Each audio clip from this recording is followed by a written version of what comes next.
സമ്മർദ്ദങ്ങളുണ്ടെങ്കിലേ കാര്യങ്ങൾ ചെയ്യൂ എന്ന സ്വഭാവമുള്ളവർ അധികം താമസിക്കാതെ അവരുടെ സർഗശക്തി നഷ്ടപ്പെട്ടവരാകും. സമ്മർദ്ദത്തിന് വെളിയിൽ വരുവാൻ ബോധപൂർവം ഒരാഗ്രഹമില്ലാതെ ജീവിക്കുന്നത് അടിമത്വമാണ്, അപകടമാകുന്നു. ഇന്ന് അനേകർക്കും സമ്മർദ്ദത്തിൽ ജീവിക്കുന്നത് ഒരു രസമായി തീർന്നിരിക്കുകയാണ്. ചിന്തിക്കാം.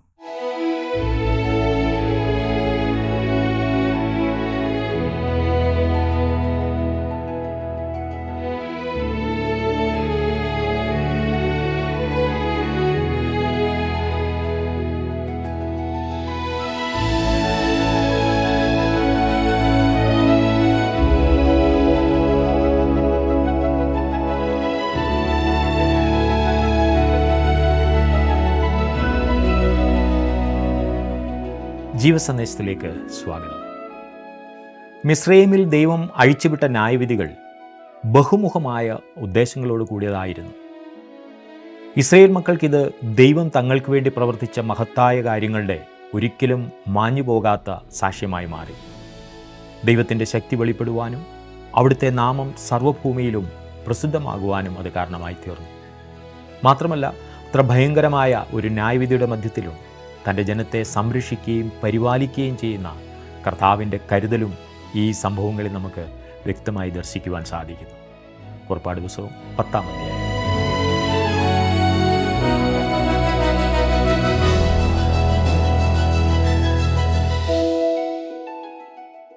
നിവർത്തി കെട്ടിട്ട മനസ്സുണ്ടായിട്ടല്ല അങ്ങനെ ചെയ്തത് എന്ന് കുറ്റസമ്മതം നടത്തുന്നവരെ നിങ്ങൾ കണ്ടിട്ടുണ്ടായിരിക്കും. സമ്മർദ്ദത്തിന് വഴങ്ങി തെറ്റ് ചെയ്യുന്നവരുടെ വിലാപമാണ് ഈ പറഞ്ഞത്. കേൾക്കുമ്പോൾ സഹതാപം തോന്നുമെങ്കിലും ഇങ്ങനെയുള്ളവർ പലപ്പോഴും സമ്മർദ്ദങ്ങളെ അതിജീവിക്കുവാൻ ബോധപൂർവം ഒന്നും ചെയ്യുന്നില്ല എന്നതാണ് സത്യം. സമ്മർദ്ദങ്ങൾ ഉണ്ടെങ്കിലേ കാര്യങ്ങൾ ചെയ്യൂ എന്ന സ്വഭാവമുള്ളവർ അധികം താമസിക്കാതെ അവരുടെ സർഗശക്തി നഷ്ടപ്പെട്ടവരാകും. ഞാൻ ഉദ്ദേശിച്ചത് ക്രിയാത്മകമായി ചിന്തിച്ച് കാര്യങ്ങൾ ചെയ്യുവാനുള്ള കഴിവ് അവർ നഷ്ടപ്പെടുത്തും. ഉദാഹരണത്തിന്, നിവർത്തികെട്ടിട്ട് ഭക്ഷണം പാകം ചെയ്യുന്നവരെ ശ്രദ്ധിച്ചിട്ടുണ്ടോ? രുചിയുള്ളതൊന്നും ഈ കൂട്ടർ ഉണ്ടാക്കില്ല. നിവർത്തികെട്ടിട്ട് ജോലിക്ക് പോകുന്നവരെ ശ്രദ്ധിച്ചിട്ടുണ്ടോ? രാവിലെ എഴുന്നേറ്റ് ജോലിക്ക് പോകുവാൻ എന്തൊരു ബുദ്ധിമുട്ടാണ് അവർക്ക്. പിന്നെ ലഭിക്കുന്ന ശമ്പളവും മറ്റ് ആനുകൂല്യങ്ങളും ഓർത്തങ്ങ് പോവുകയാണ്, അത്രമാത്രം. ജീവിതത്തിലുണ്ടാകുന്ന സമ്മർദ്ദങ്ങൾ പല വിധത്തിലാകാം. വേറെ മാർഗം ഒന്നുമില്ലാത്തതിനാൽ പലതും ചെയ്യേണ്ടി വരുന്നവർ ഒരു കൂട്ടം. എന്നാൽ ജീവിതത്തിൽ എന്തെങ്കിലുമൊക്കെ ആകുവാൻ ശ്രമിച്ച് സ്വയം സമ്മർദ്ദത്തിലാകുന്നവരാണ് മറ്റൊരു കൂട്ടം. സമ്മർദ്ദങ്ങൾ ബാഹ്യമാകാം, സ്വയം ഉണ്ടാക്കി വയ്ക്കുന്നവയാകാം. ജീവിതത്തിൽ അടുക്കും ചിട്ടയും പഠിക്കുവാൻ ഉണ്ടാകുന്ന സമ്മർദ്ദങ്ങളാകാം. എന്താണെങ്കിൽ തന്നെ സമ്മർദ്ദത്തിന് വെളിയിൽ വരുവാൻ ബോധപൂർവം ഒരാഗ്രഹമില്ലാതെ ജീവിക്കുന്നത് അടിമത്തമാണ്, അപകടമാകുന്നു. ഈ പറഞ്ഞ സ്ഥിതിയിൽ നിന്നും വെളിയിൽ വരേണ്ടത് എങ്ങനെയെന്ന് ചിന്തിച്ചാൽ ആദ്യം കേൾക്കുന്നത് സമ്മർദ്ദം കൊണ്ടുവരുന്നവരോട് എതിർത്ത് എൻ്റെ വഴിക്ക് പോകും എന്നാണ്. പലപ്പോഴും ഇത് കൂടുതൽ പ്രശ്നത്തിൽ നമ്മെ കൊണ്ടാക്കും. മറിച്ച് ശരിയായിട്ടുള്ളത് എന്തെന്ന് മനസ്സിലാക്കി അതിൽ അടിയുറച്ച് നിൽക്കുവാൻ വേണ്ടത് ചെയ്യുക. അവസരം കിട്ടുന്നതിനനുസരിച്ച് നിങ്ങൾക്ക് ശരിയെന്ന് തോന്നുന്നതിലേക്ക് പതിയെ നീങ്ങാവുന്നതാണ്. ഞാനൊരു ഉദാഹരണം പറഞ്ഞാൽ, നമ്മുടെ സമൂഹത്തിൽ പല കുട്ടികളെയും സമ്മർദ്ദത്തിലാക്കുന്നത് അവർക്ക് ഇഷ്ടപ്പെട്ട കോഴ്സ് പഠിക്കുവാൻ കഴിയാതെ മാതാപിതാക്കളുടെ സമ്മർദ്ദത്തിന് വഴങ്ങി അവർക്ക് നല്ലതെന്ന് തോന്നുന്ന കോഴ്സിൽ ചേരുക. അത് കൂടുതലും മെഡിസിനും എൻജിനീയറിങ്ങും ഒക്കെ ആയിരിക്കും. മാതാപിതാക്കളെ ആശ്രയിച്ച് പഠിക്കേണ്ടതിനാൽ പല കുട്ടികൾക്കും അവരുടെ താല്പര്യത്തിൽ പോകുവാൻ സ്വാതന്ത്ര്യമില്ല. അങ്ങനെയുള്ള സാഹചര്യത്തിൽ മക്കൾക്ക് ചെയ്യുവാൻ കഴിയുന്നത് മാതാപിതാക്കളെ മറുതലിച്ചു പോകാതെ സ്വന്തം താല്പര്യത്തിനുതകുന്ന തൊഴിലിനും കൂടി തയ്യാറാകുക, ബുദ്ധിപൂർവം സമ്മർദ്ദത്തിന് വെളിയിൽ വരിക. എങ്ങനെയുണ്ട്? 4 നൂറ്റാണ്ടിലേറെ അടിമത്തത്തിൽ കഴിഞ്ഞ ഇസ്രായേൽ ജനത്തെ സ്വതന്ത്രരാക്കുവാൻ ദൈവം മോശയെ സജ്ജമാക്കി. എന്നാൽ ആ ജനത്തെ ചൂഷണം ചെയ്ത് ജീവിച്ചിരുന്ന ഫറവോനും അവൻ്റെ ജനവും അവരെ വിടുവാൻ തയ്യാറായില്ല. ദൈവം മിസ്രൈമ്യരുടെ മേൽ ബാധകൾ അയച്ചു. അപ്പോൾ ഫറവോൻ ഉപാധികളോടെ അവരെ മോചിപ്പിക്കാം എന്ന് അഭിപ്രായപ്പെട്ടു. അതിൻ്റെ അർത്ഥം തൽക്കാലത്തേക്ക് അവരെ സ്വതന്ത്രരാക്കിയാലും അവരുടെ മേൽ സമ്മർദ്ദം വെച്ച് അവരെ തിരികെ കൊണ്ടുവരുവാനുള്ള തന്ത്രമായിരുന്നു ഫറവോൻ്റേത്. അധികം ദൂരെ പോകരുതെന്നും പുരുഷന്മാർ മാത്രം പോയിക്കോ എന്നും കന്നുകാലികളെ കൊണ്ടുപോകേണ്ട എന്നും മാതാപിതാക്കൾ മാത്രം പോകുക എന്നും ഉള്ള ഉപാധികൾ ഫറവോൻ വെച്ചു. ഈ പറഞ്ഞ യാതൊരു സമ്മർദ്ദത്തിനും മോശ വഴങ്ങിയില്ല. ഫലമോ ഒടുവിൽ സത്യം വിജയിച്ചു. ജനം മോചിതരായി. ദൈവം 7 ബാധകൾ ഈജിപ്തിന്മേൽ അയച്ചതുവരെ നാം കണ്ടു. എന്നാൽ ഫറവോൻ്റെ മനസ്സ് ഓരോ ബാധയ്ക്കും ശേഷം കൂടുതൽ കഠിനമാകുകയാണ് ചെയ്തത്. ഇതിനി 8ാമത്തെ ബാധയായ വെട്ടുക്കിളിയുടെ ബാധയെക്കുറിച്ച് നമുക്കൊന്ന് മനസ്സിലാക്കാം. പുറപ്പാട് പുസ്തകം 10-ാം അധ്യായത്തിൻ്റെ ആദ്യത്തെ 2 വാക്യങ്ങൾ. യഹോവ പിന്നെയും മോശയോട്, നീ ഫറവോൻ്റെ അടുക്കൽ ചെല്ലുക, ഞാൻ അവൻ്റെ മുമ്പിൽ എൻ്റെ അടയാളങ്ങളെ ചെയ്യേണ്ടതിനും ഞാൻ മിസ്രൈമിൽ പ്രവർത്തിച്ച കാര്യങ്ങളും അവരുടെ മധ്യേ ചെയ്ത അടയാളങ്ങളും നീ നിൻ്റെ പുത്രന്മാരോടും പൗത്രന്മാരോടും വിവരിക്കേണ്ടതിനും ഞാൻ യഹോവ ആകുന്നു എന്ന് നിങ്ങൾ അറിയേണ്ടതിനും ഞാൻ അവൻ്റെയും ഭൃത്യന്മാരുടെയും ഹൃദയം കഠിനമാക്കിയിരിക്കുന്നു എന്ന് കൽപ്പിച്ചു. ദൈവം മിസ്രൈമിൽ ചെയ്ത പ്രവർത്തനങ്ങൾക്ക് ദൈവത്തിൻ്റേതായ കാരണങ്ങളുണ്ട്. ഫറവോൻ്റെ ഹൃദയകാഠിന്യം വെളിപ്പെടേണ്ടതിനും അയാൾ ദൈവം ഇല്ലാത്ത മാന്യനാണെന്ന് തിരിച്ചറിയേണ്ടതിനും വേണ്ടിയായിരുന്നു ഈ ബാധകൾ അയച്ചത്. ഫറവോൻ്റെ അറിവോ സമ്മതമോ കൂടാതെ ദൈവത്തിന് ഇസ്രായേൽ മക്കളെ മിസ്രൈമിൽ നിന്ന് പുറത്തു കൊണ്ടുവരുവാൻ തീർച്ചയായും കഴിയുമായിരുന്നു. അങ്ങനെയെങ്കിൽ ദൈവം ഫറവോനോട് ന്യായമല്ല പ്രവർത്തിച്ചതെന്ന് വിമർശകർ പറയും. ഇസ്രായേൽ മക്കളെ മോചിപ്പിക്കുന്നതിന് മുൻപ് രക്ഷയ്ക്ക് ഒരവസരം ഫറവോനും കൊടുക്കണമായിരുന്നു. ദൈവം വാസ്തവത്തിൽ അതുതന്നെയാണ് ചെയ്തത്. അതുപോലെ ഇസ്രായേൽ ജനത്തെ മരുഭൂമിയിൽ കൂടി നടത്തുന്നതിന് മുൻപ് തനിക്കെന്ത് ചെയ്യുവാൻ കഴിയുമെന്ന് ആ ജനത്തിന് മനസ്സിലാക്കി കൊടുക്കുവാൻ ദൈവം ആഗ്രഹിച്ചു. അബ്രഹാമിനും ഇസഹാക്കിനും യാക്കോബിനും വാഗ്ദത്തം ചെയ്ത ദേശത്തേക്ക് അവരെ കൊണ്ടുപോകുവാൻ ദൈവം പ്രാപ്തനാണെന്ന് അവർ അറിഞ്ഞിരിക്കണമെന്നുള്ളതും ദൈവത്തിൻ്റെ ഇഷ്ടമായിരുന്നു. കഴിഞ്ഞ 3500ഓളം വർഷങ്ങളായി പെസഹ ആചരണത്തിൽ കൂടി ആ കഥ ദൈവം വിളിച്ചറിയിച്ചു കൊണ്ടാണ് ഇരിക്കുന്നത്. 3 മുതൽ 7 വരെയുള്ള വാക്യങ്ങളിൽ നാം കാണുന്നത്, അങ്ങനെ മോശയും അഹ്റോനും ഫറവോൻ്റെ അടുക്കൽ ചെന്ന് അവനോട് പറഞ്ഞതെന്തെന്നാൽ, എബ്രായരുടെ ദൈവമായ യഹോവ ഇപ്രകാരം അരുളി ചെയ്യുന്നു, എൻ്റെ മുമ്പാകെ നിന്നെ തന്നെ താഴ്ത്തുവാൻ എത്രത്തോളം നിനക്ക് മനസ്സില്ലാതിരിക്കും? എന്നെ ആരാധിപ്പാൻ എൻ്റെ ജനത്തെ വിട്ടയക്കുക. എൻ്റെ ജനത്തെ വിട്ടയപ്പാൻ നിനക്ക് മനസ്സില്ല എങ്കിൽ ഞാൻ നാളെ നിൻ്റെ രാജ്യത്ത് വെട്ടുക്കിളിയെ വരുത്തും. നിലം കാൺമാൻ വഹിയാതെ വണ്ണം അവ ഭൂതലത്തെ മൂടുകയും കന്മഴയിൽ നശിക്കാതെ ശേഷിച്ചിരിക്കുന്നതും പറമ്പിൽ തളിർത്ത് വളരുന്ന സകല വൃക്ഷവും തിന്നുകളയുകയും ചെയ്യും. നിൻ്റെ ഗൃഹങ്ങളും നിൻ്റെ സകല ഭൃത്യന്മാരുടെയും സകല മിസ്രൈമ്യരുടെയും വീടുകളും അതുകൊണ്ട് നിറയും. നിൻ്റെ പിതാക്കന്മാരെങ്കിലും പിതൃപിതാക്കന്മാരെങ്കിലും ഭൂമിയിൽ ഇരുന്ന കാലം മുതൽ ഇന്നുവരെയും അങ്ങനെയുള്ളത് കണ്ടിട്ടില്ല. പിന്നെ അവൻ തിരിഞ്ഞ് ഫറവോൻ്റെ അടുക്കൽ നിന്ന് പോയി. അപ്പോൾ ഭൃത്യന്മാർ ഫറവോനോട്, എത്രത്തോളം ഇവൻ നമുക്ക് കെണിയായിരിക്കും? ആ മനുഷ്യരെ തങ്ങളുടെ ദൈവമായ യഹോവയെ ആരാധിക്കേണ്ടതിന് വിട്ടയക്കണം. മിസ്രയീം നശിച്ചു പോകുന്നു എന്ന് ഇപ്പോഴും നീ അറിയുന്നില്ലയോ എന്ന് പറഞ്ഞു. ഇത്രയും ബാധകൾ ഒന്നിനു പുറകെ ഒന്നായി വന്നപ്പോൾ ഫറവോൻ്റെ ഭൃത്യന്മാർക്ക് കാര്യത്തിൻ്റെ ഗൗരവം മനസ്സിലായി.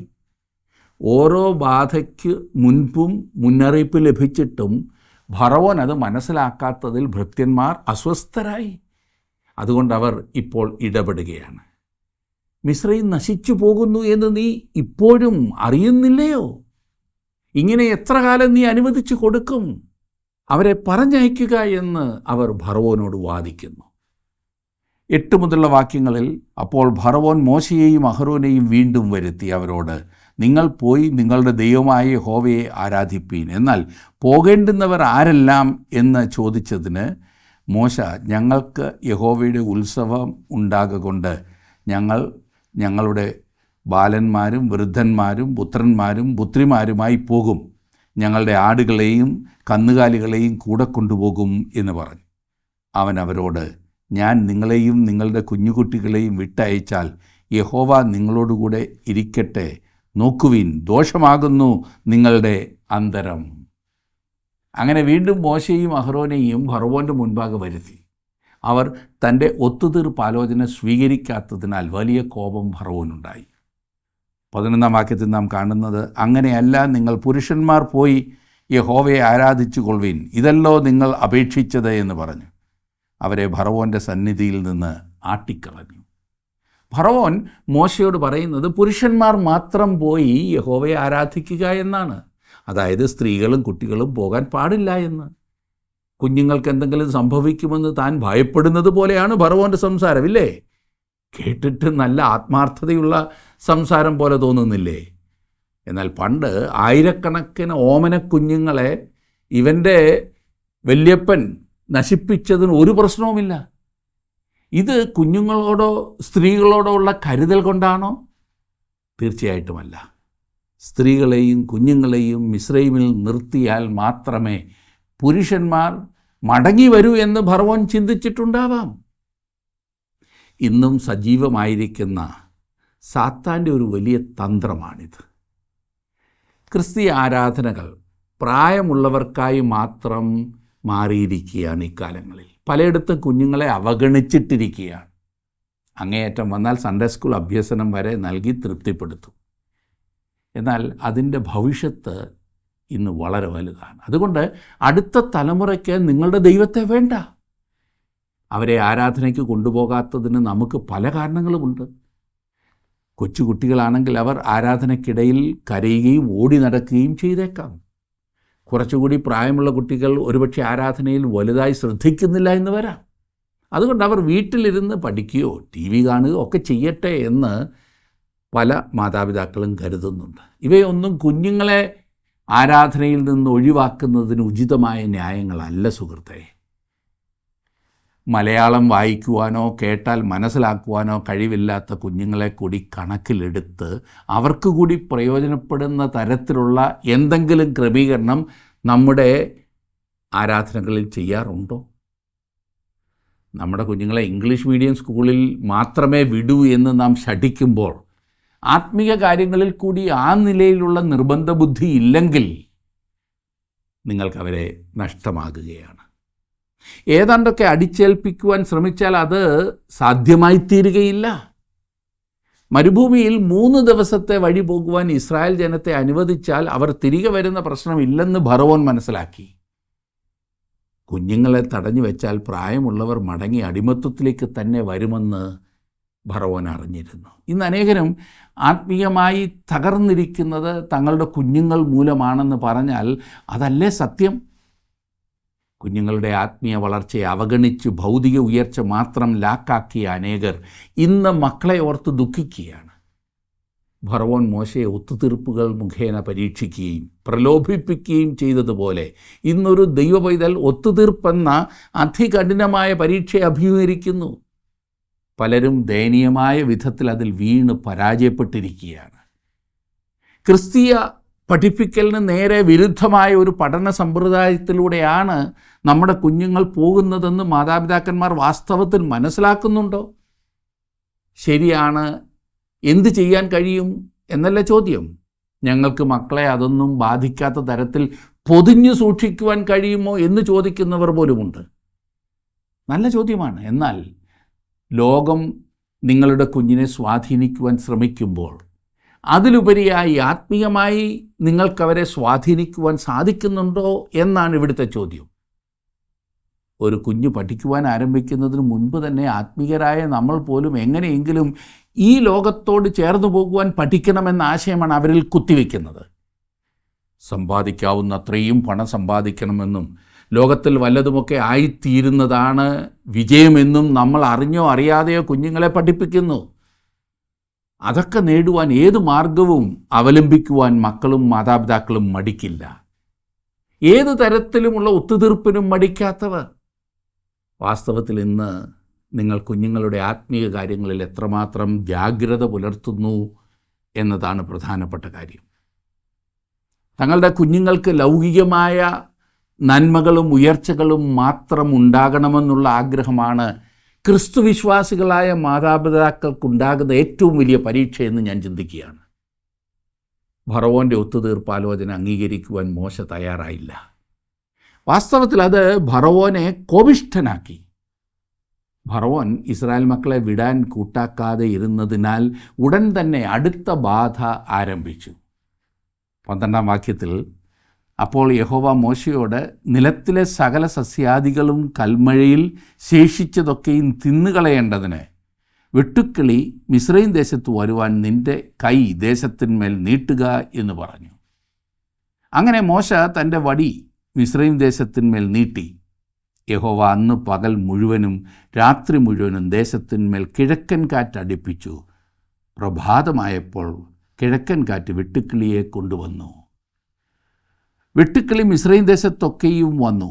മിസ്രയീമിൻ്റെ അതിർക്കകത്തൊക്കെയും അനവധിയായി വീണു. അതുപോലെ വെട്ടുക്കിളി ഉണ്ടായിട്ടില്ല, ഇനി അതുപോലെ ഉണ്ടാകുകയുമില്ല. അത് ഭൂതലത്തെയൊക്കെയും മൂടി. ദേശം അതിനാൽ ഇരുണ്ടുപോയി. കൽമഴയിൽ ശേഷിച്ചതായി നിലത്തിലെ സകല സസ്യവും വൃക്ഷങ്ങളുടെ സകല ഫലവും അത് തിന്നുകളഞ്ഞു. മിസ്രയീം ദേശത്തെങ്ങും വൃക്ഷങ്ങളിലാകട്ടെ നിലത്തിലെ സസ്യത്തിലാകട്ടെ പച്ചയായതൊന്നും ശേഷിച്ചില്ല. വെട്ടുക്കിളിയുടെ ന്യായവിധിയിൽ പല ശ്രദ്ധേയമായ കാര്യങ്ങൾ വെളിപ്പെടുന്നുണ്ട്. പല ബാധകളെയും പോലെ അവ അതിശയകരമായി പ്രത്യക്ഷപ്പെടുകയല്ല ചെയ്യുന്നത്. ശ്രദ്ധിച്ചോ?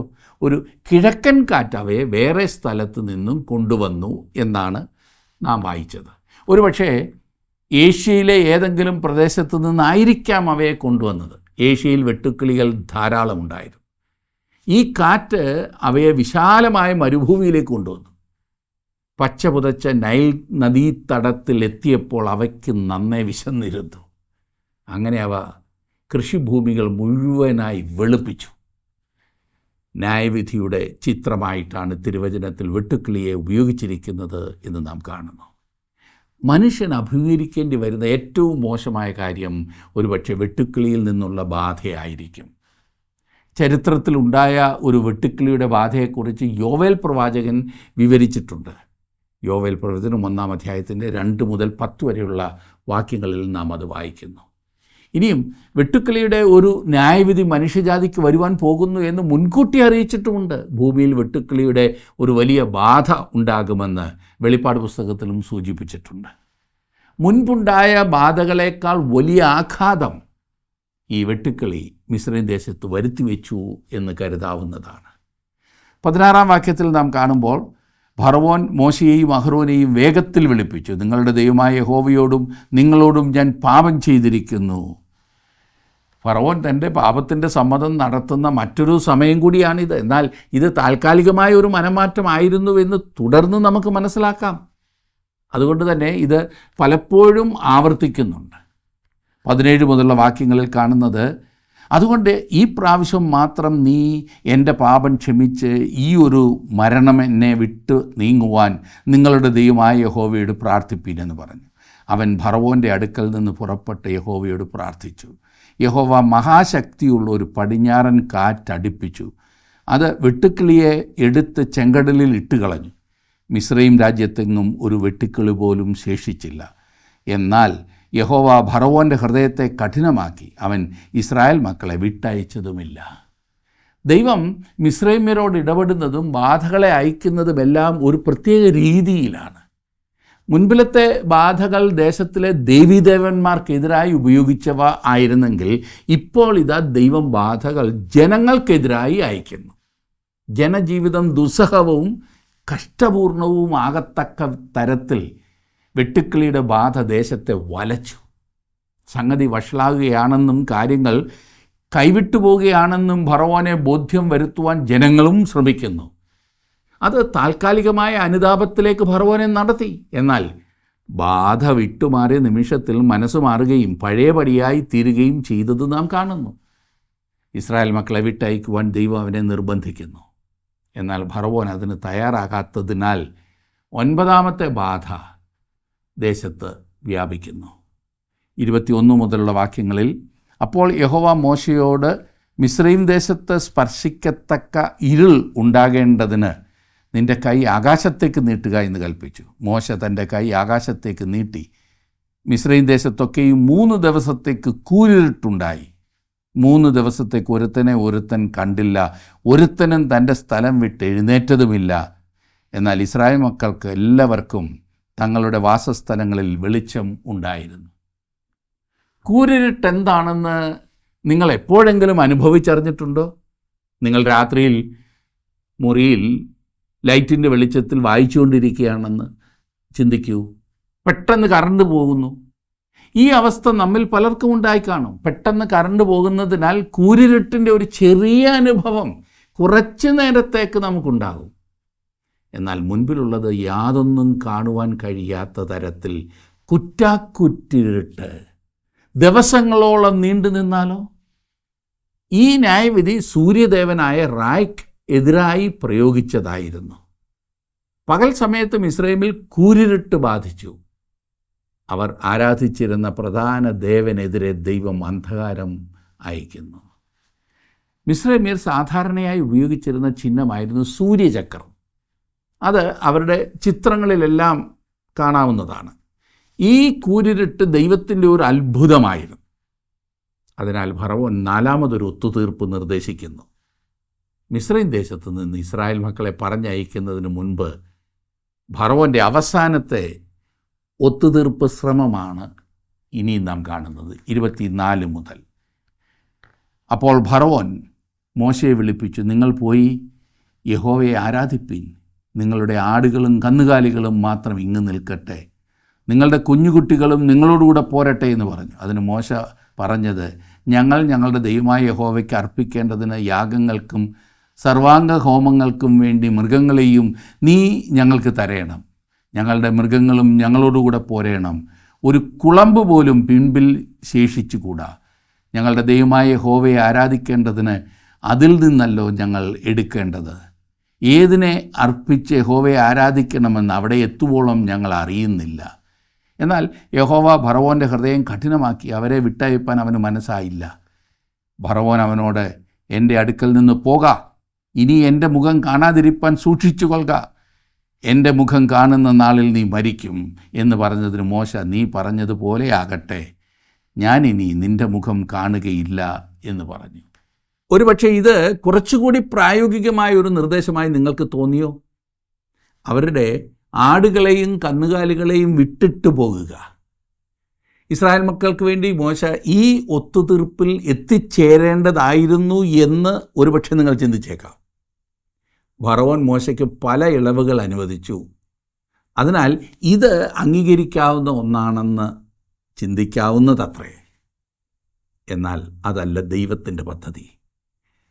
മിസ്രയീം വിട്ടുപോകുവാനായി ദൈവം ഇസ്രായേലിനെ വിളിച്ചു. മിസ്രയീമിലെ വിദ്യാഭ്യാസ രീതി പഠിക്കുവാൻ കുട്ടികളെ അവിടെ വിട്ടിട്ട് പോകരുത് എന്നാണ് ദൈവകൽപ്പന. ഫറവോനുമായുള്ള മോശയുടെ അവസാന സന്ധി ശ്രമങ്ങളുടെ പശ്ചാത്തലവുമായി ഇത് ബന്ധപ്പെട്ടിരിക്കുന്നു. സമ്പത്ത് കൂടാതെ പൊയ്ക്കൊള്ളുവാൻ ഫറവോൻ സമ്മതിക്കുന്നു. യാഗത്തിന് മുൻപായി യാഗമൃഗങ്ങളെ സൂക്ഷ്മ പരിശോധനയ്ക്ക് തിരഞ്ഞെടുക്കേണ്ടതിനാൽ മൃഗസമ്പത്ത് മുഴുവനും കൊണ്ടുപോകണമെന്ന് മോശ നിർബന്ധിക്കുന്നു. മിസ്രയീം വിട്ടുപോകുന്നതുമായി ബന്ധപ്പെട്ട് ഇവിടെ ഞാൻ നിങ്ങളുടെ ശ്രദ്ധയെ മറ്റൊരു ആത്മീയ യാഥാർത്ഥ്യത്തിലേക്ക് കൂടി ക്ഷണിക്കട്ടെ. യേശു സഭയെ മധ്യാകാശത്തിൽ ചേർക്കുന്ന ആ സംഭവത്തെക്കുറിച്ച് ഓർക്കുന്നത് തന്നെ പല ക്രിസ്തുവിശ്വാസികളുടെ ഹൃദയം തകർക്കുന്ന കാര്യമാണ്. കാരണം പലരെ സംബന്ധിച്ചും അത് അവരുടെ സ്വപ്നങ്ങളെല്ലാം തകർക്കുന്ന കാര്യമല്ലേ? അങ്ങനെ വന്നാൽ അവരുടെ സ്ഥിര നിക്ഷേപം പോകുമല്ലോ, റബ്ബർ തോട്ടം പോകുമല്ലോ, തെങ്ങും തോപ്പ് പോകുമല്ലോ, കമ്പനി പിന്നെ എങ്ങനെ ഓടും, വലിയ വലിയ വീടുകൾ കളയേണ്ടി വരില്ലേ, എടുത്തിരിക്കുന്ന ഷെയറെല്ലാം നശിക്കുമല്ലോ. നിങ്ങൾ ഈ ആയുസ്സിൽ ലൗകികമായ എന്തിലെങ്കിലും പിടിമുറുക്കിയിട്ടുണ്ടെങ്കിൽ ഒടുവിൽ അത് വിടുവാൻ പ്രയാസമായിരിക്കും. ഇന്ന് അനേകർക്കും ദൈവത്തെ വാസ്തവമായി ആരാധിക്കുവാൻ സാധിക്കാത്തതിൻ്റെ കാരണം അവരുടെ ആടുമാടുകളും വസ്തുവകകളും എല്ലാം ഇന്നും മിസ്രൈമിലാണ് എന്നുള്ളതത്രേ. നിൻ്റെ നിക്ഷേപമുള്ളിടത്ത് നിൻ്റെ ഹൃദയം ഇരിക്കുമെന്ന് കർത്താവ് പറഞ്ഞിട്ടുണ്ട്. അങ്ങനെയുള്ളവർക്ക് തങ്ങളുടെ തൊഴിലിൽ ഏത് തരം അനീതിയും കാണിക്കുന്നതിന് മടിയില്ല. അവർ കള്ളക്കണക്കെഴുതും, കൈക്കൂലി വാങ്ങും, കൈക്കൂലി കൊടുക്കും, നികുതി വെട്ടിക്കും. ആരാധനയ്ക്ക് വന്നിരുന്നാലും മനസ്സ് വേറെ വല്ലയിടത്തുമാണ്. ലോകത്തോടുള്ള ഈ അനുരൂപപ്പെടലും ഒത്തുതീർപ്പും ശാപകാരണമായേക്കാം. ഏതായാലും ഫറവോൻ്റെ സന്ധി സംഭാഷണത്തിന് മറുപടിയായി ദൈവത്തെ ആരാധിക്കുന്ന കാര്യത്തിൽ യാതൊരു ഒത്തുതീർപ്പും സാധ്യമല്ലെന്ന് മോശ ഫറവോനോട് തീർത്തു പറയുന്നു. ഇതുപോലെയുള്ള ഒരു നിലപാടാണ് ദൈവം നമ്മിൽ ഓരോരുത്തരിൽ നിന്നും ആഗ്രഹിക്കുന്നത്. ലോകത്തോടും ലോകമോഹത്തോടുമുള്ള അനുരഞ്ജനത്തിൽ മുൻപോട്ട് പോയി ആത്മീയതയിൽ വളരുവാൻ സാധിക്കുകയില്ലേ ഇല്ല. ദൈവം നമുക്ക് കാണിച്ചു തന്നിട്ടുള്ള സത്യങ്ങളെ 100% വിശ്വസ്തയോടെ അനുസരിക്കുക മാത്രമാണ് നമുക്ക് ചെയ്യുവാൻ സാധിക്കുന്നത്. നിങ്ങളുടെ നിക്ഷേപം എവിടെയാണ് സുഹൃത്തെ? മിസ്രൈമിലോ അതോ ദൈവം നടത്തുന്ന വാഗ്ദത്ത ദേശത്തോ? യഥാർത്ഥ നിക്ഷേപം വാഗ്ദത്ത ദേശത്തായിരിക്കണം. അങ്ങനെ ആയിരിക്കുവാൻ നിങ്ങളെ തന്നെ ദൈവകരങ്ങളിലേക്ക് സമർപ്പിക്കൂ. ദൈവം നിങ്ങളെ അനുഗ്രഹിക്കട്ടെ.